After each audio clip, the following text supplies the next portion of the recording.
Hello friends, welcome to Eye Loft. Um, I'm sending my pigeons again for 350-400 kilometers approximately air distance, and before the race um, I give them a little bit of peanuts because they will be released around 10 a.m.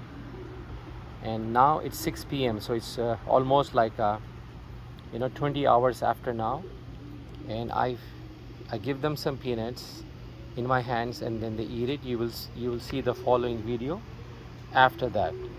And also I give them little bit of electrol here with the syringe. I force them little bit so that they can drink it.